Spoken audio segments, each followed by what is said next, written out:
नारायणं नमस्कृत्यं नरं चैव नरोत्तमं देवीं सरस्वतीं व्यासं ततो जयमुदीरयेतम् आखण्डमण्डलाकारं व्याप्तं येन चराचरं तत्पदं दर्शितं येन तस्मै श्रीगुरुवे नमः। गुरु सद्गुरुदेव भगवान की परम श्रद्धेय गुरुदेव भगवान के श्री चरणों में सत कोटि प्रणाम करते हुए आप सभी माताओं का, बहनों का, उपस्थित श्रोता बंधुओं का और सभी दर्शकों का मैं अपने YouTube चैनल के ऊपर बहुत बहुत हार्दिक स्वागत और अभिनंदन करता हूं और देश व प्रदेश की समस्त माता बहनों के लिए करक चौथ की बहुत बहुत हार्दिक शुभकामनाएं और बधाइयां प्रेषित करता हूं। जैसा कि आप सभी लोग जानते हैं, कार्तिक महीने की कृष्ण पक्ष की चतुर्थी तिथि में ये परम पावन त्यौहार आता है, जिसको हमारी माताएं बहनें सभी बड़े प्रेम पूर्वक से, श्रद्धा से कर्क चौथ के व्रत को करती है। बहुत सारे लोग कहते हैं, महाराज ये कर्क चौथ का व्रत कौन से पुराण अंतर्गत आता है? तो मैं सभी श्रोता बंधुओं को बताना चाहता हूं कि कर्क चतुर्थी का जो व्रत है, जिसको हमारी माताएं बहनें अपने पति की दीर्घायु के लिए, अखंड सौभाग्य की प्राप्ति के लिए, और इसके साथ साथ शास्त्र कहते हैं कि जो भी माता बहन इस व्रत को करती है उनके पति की लंबी आयु तो होती ही है, लेकिन यह व्रत प्रत्येक माता बहन के लिए धर्म, अर्थ, काम और मोक्ष को देने वाला है। जो भी कामना किसी माता बहन की होती है, हर कामना को पूर्ण करने वाला है। और यह व्रत जो है, मैं समस्त श्रोता बंधुओं को बताना चाहता हूँ कि हमारे शास्त्रों के अनुसार 18 पुराण हैं और 18 पुराणों में एक वामन पुराण है, और ये दिव्य व्रत की जो कथा है और महिमा, हमारे वेद व्यास महाराज जी ने इस कथा को, इस व्रत को वामन पुराण अंतर्गत बताया है, जिसको सभी माताएं बहनें, भाई बुजुर्गों के लिए माताएं बहनें जो इस व्रत को लेती है अपने पति देवता की कामना के साथ साथ, शास्त्र कहते हैं कि इस व्रत को कोई माता बहन अपने पुत्र के लिए, अपने किसी भी इष्ट बंधु के लिए, किसी भी की भी कामना के लिए इस व्रत को हम ले सकते हैं। और इस व्रत में किस देवता की पूजा हम आप लोगों को करनी चाहिए? तो सदग्रंथ कहते हैं और वामन पुराण में सीधा वर्णन हम आप लोगों के लिए प्राप्त होता है कि इस दिन सबसे पहले गणेश भगवान की पूजा को किया जाता है। और आप सभी लोग जानते भी हैं कि चतुर्थी तिथि गणेश भगवान की जन्म की भी तिथि है और गणेश भगवान को सर्वोत्तम प्रिय भी है। और हमारे जो गणेश भगवान हैं वो हमारे समस्त जीवन में और समस्त जितने भी हमारे कार्य हैं उनमें जो भी विघ्न बाधा कोई ना आए, समस्त विघ्नों के हरण करने वाले गणेश भगवान हैं। तो इस व्रत में भी गणेश भगवान की पूजा को करते हैं। और गणेश भगवान के साथ साथ इस व्रत में शंकर भगवान, भगवती महामाया माँ पार्वती और कार्तिक भगवान का भी पूजन माता बहनें करती है और करना चाहिए। तो मैं सभी माताओं के लिए, बहनों के लिए, देश प्रदेश की समस्त माता बहनों के लिए अपनी मातृशक्ति के चरणों में प्रणाम करता हूँ और सभी माताओं की भावनाओं को प्रणाम करता हूँ, जो मेरी माता बहनें, जिनके अंदर मेरे परमात्मा ने ये बहुत बड़ा साहस दिया है, जो अपने लिए नहीं बल्कि दूसरों के लिए और दूसरों की भलाई के लिए और दूसरों के लिए इस व्रत को करती है। अपनी कोई कामना नहीं होती है, अपने पति की दीर्घायु के लिए इस व्रत को करती है। माता बहनें, माँ कहते ही उसको हैं जो अपने लिए नहीं, जो दूसरों के लिए जीती है। इसलिए बहुत ही बड़ी बात है। और मैं तो समस्त माता बहनों को प्रणाम करने के साथ साथ परमात्मा देवादिदेव महादेव भोले बाबा से प्रार्थना करता हूँ कि समस्त मेरी माता बहनों के लिए, जो भी इस पावन व्रत को करती है, उनकी जो भी कामना हो, उनका अखंड सौभाग्य बना रहे, उनकी हर कामना को पूर्ण करे। तो मैं आप सभी के लिए बताना चाहता हूँ, बहुत सारी माता बहनों के हमें फ़ोन भी आए, कईयों ने मैसेज किए कि गुरुजी बताएं 2022 में ये कर्क चौथ का व्रत कब लिया जा सकता है, कब ये व्रत है? तो मैं सभी को बताना चाहता हूँ कि पावन व्रत 13 अक्टूबर 2022 को दिन वीरवार को इस व्रत को माता बहनों के लिए करना है। और 13 अक्टूबर को ये कर्क चौथ का व्रत आ रहा है और ये निवेदन मेरा साथ में रहेगा। बहुत सारी माताएं मैंने पूछ रही थी कि इस दिन क्या कर्क चौथ का उद्यापन हो सकता है। तो देखिए, इस बारी शुक्र अस्त होने के कारण इस साल व्रतोद्यापन नहीं हो सकता है।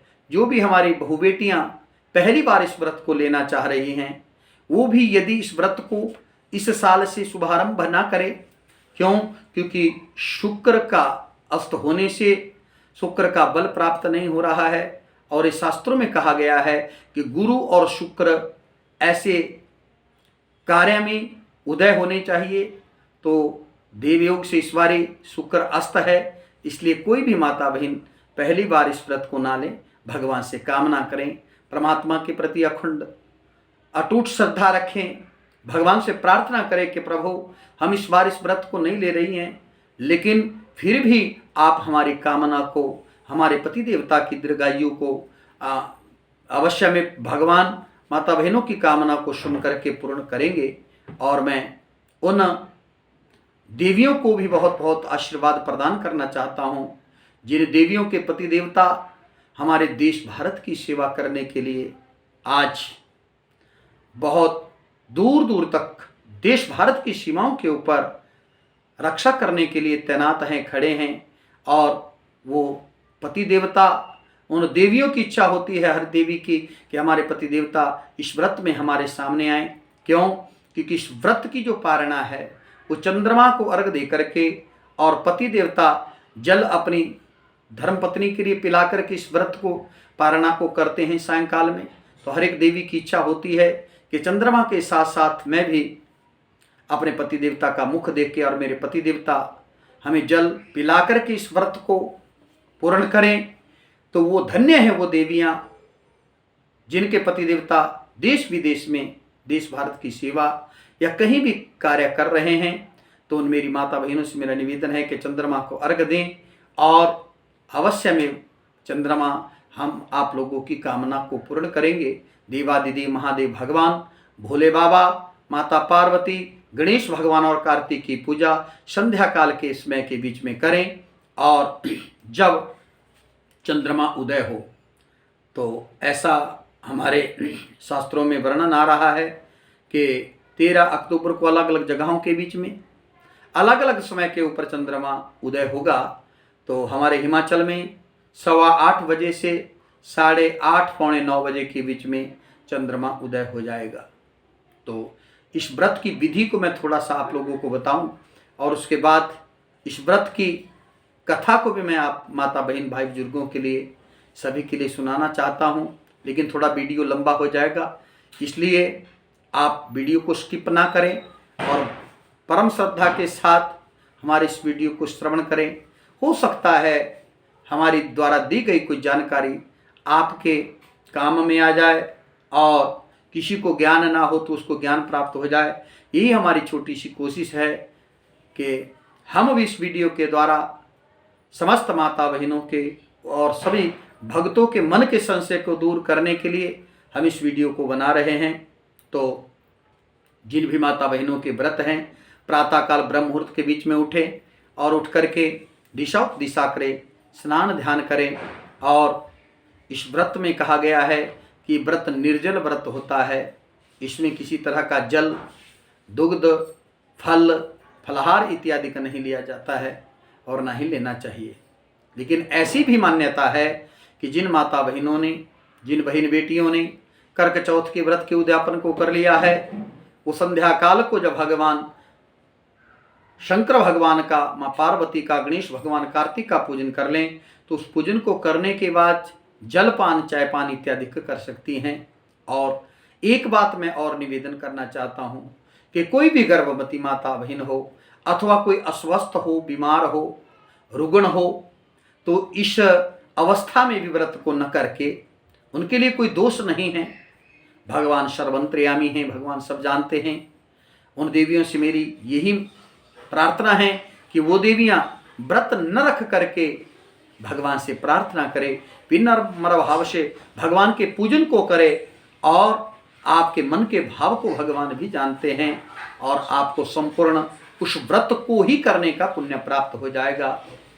किसी भी ऐसी अस्वस्थ अवस्था में व्रत लेते हैं अथवा दवाई लेते हैं तो व्रत लेने की अवस्था में नहीं है तो इस व्रत को न ले करके बस भगवान का बैठ करके मानसिक पूजन करें, भगवान की पूजा करें, तो मेरा भगवान आप लोगों की कामना को अवश्य में पूर्ण करेगा। तो मैं ज़्यादा ना कहते हुए आप सभी माताओं को, बहनों के लिए और देश विदेश की जितनी भी मातृशक्ति है उनके लिए मैं बहुत बहुत इस करवा चौथ की हार्दिक शुभकामनाएं और भगवान से प्रार्थना करता हूं कि हर एक देवी की कामना को मेरे देवादिदेव महादेव पूर्ण करे।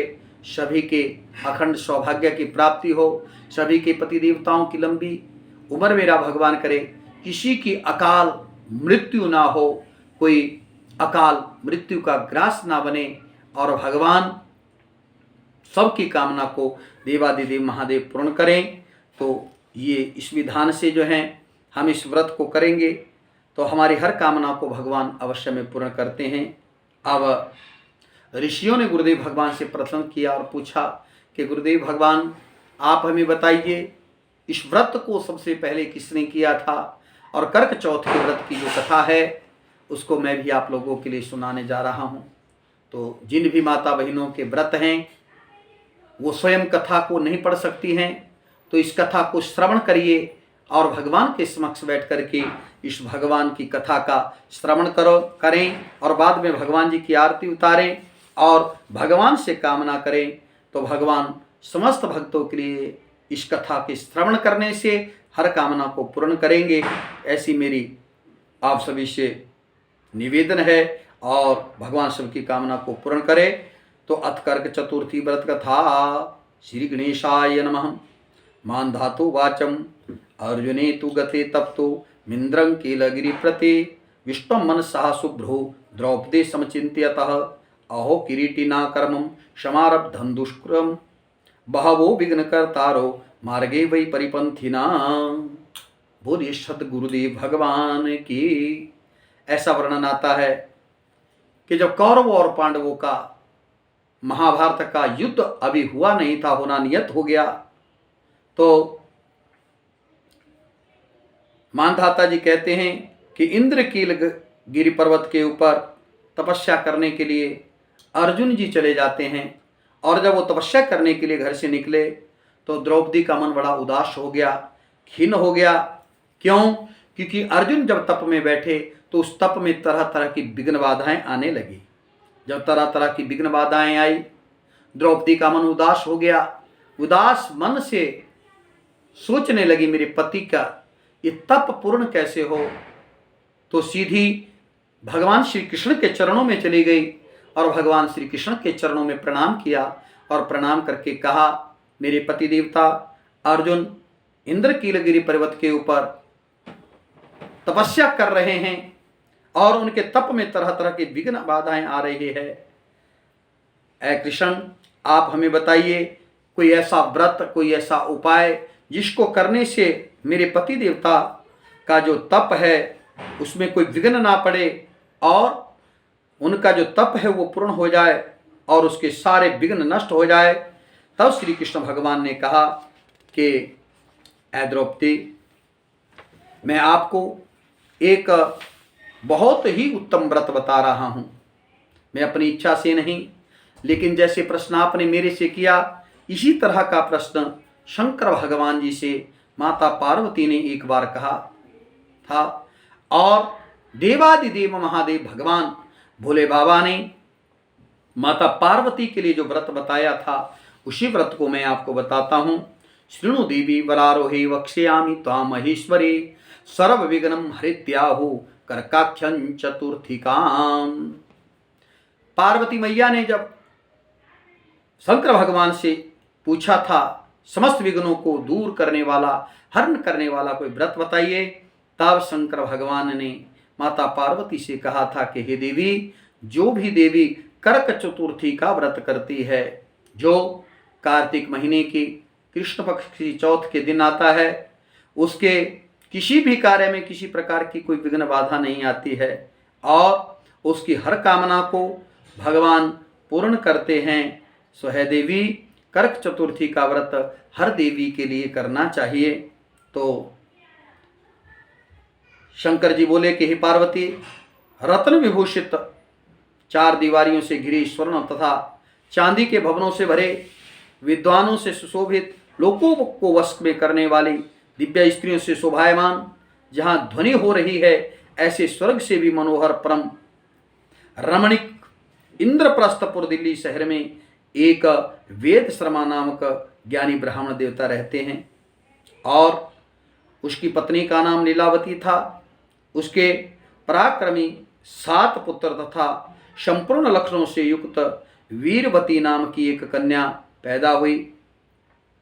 और वो कन्या जो है जब विवाह के योग्य हुई तो वेद शर्मा ब्राह्मण ने विद्वान ब्राह्मण को विवाह की विधि से अपनी कन्या का कन्यादान कर दिया। और कन्या का जब विवाह हो गया उसके पश्चात वीरवती ने अपने भाई की स्त्रियों अर्थात अपनी भाभियों के सहित जो है वो गौरी मैया का, भगवती महामाया का आराधन किया। तत्पश्चात यही कार्तिक का महीना था, कृष्ण पक्ष की चतुर्थी तिथि थी, जिस दिन गौरी मैया का आराधन उस वीरवती कन्या ने किया। व्रतोपवास कर सायंकाल में स्नान करने के उपरांत बड़े भक्ति भाव से उन्होंने शंकर भगवान गणेश जी स्वामी कार्तिक के साथ भगवती माता पार्वती के सुंदर चित्र बनाए और उन चित्रों को बना करके भगवान शंकर के संपूर्ण परिवार का गंध अक्षत पुष्प धूप नैवेद्य से पूजन किया। और पूजन करने के बाद जो भी पकवान बना हुआ था उसका भोग दीप सहित और करवे लेकर के उन करवों में पकवान इत्यादि मिठाइयाँ डाल के, मेवा डाल करके, फल डाल करके भगवान को अर्पण कर दिया और पूजन भगवान जी का पूर्ण हो गया। लेकिन पूजन पूर्ण होने के उपरांत जो है अब वो वीरवती नाम की कन्या जो है चंद्रमा का इंतजार कर रही है कि मैं चंद्रमा को अर्घ दे करके उसके बाद व्रत की मेरी पारणा हो। तो चंद्रोदय का इंतजार करने लगी, लेकिन वो देवी जो है सारे दिन की भूख प्यास को सहन नहीं कर पाई और पूजन करने के उपरांत चंद्रमा की प्रतीक्षा कर रही थी। अकस्मात उस वीरवती नामक कन्या के लिए मूर्छा आई और मूर्छा आने के उपरांत वह कन्या धरती के ऊपर गिर पड़ती है और जैसे धरती के ऊपर मूर्छित हो गई तो उसकी भाइयों ने भजाइयों ने जैसे देखा तो वो सब विलाप करने लगी। उनको बड़ा दुख हुआ कि हमारे बहन के लिए क्या हो गया। भाभियां पंखा ला करके हवा देने लगी। उनके भाइयों के लिए बड़ी चिंता हो गई, अरे हमारी बहन को कुछ हो ना जाए और ये तब तक भोजन करेगी नहीं जब तक चंद्रमा उदय होगा नहीं। इसलिए अब क्या किया जाए। तो उसके मुंह में भौजाइयों ने पानी जैसा डाला। हवा की थोड़ा होश में जैसे ही वीरवती देवी आई तो एक भाई ने क्या किया कि एक जलती हुई आग को लेकर के सामने वट का वृक्ष था, उस वट वृक्ष के पत्तों के बीच में जाकर के चंद्रमा जैसी आकृति दूर आग को जलाया और दूसरे भाइयों ने उसको बताया कि बहन आप चिंता मत करो, वो देखो सामने अब चंद्रमा उदय हो गया है, आप अपने दुख का परित्याग करो।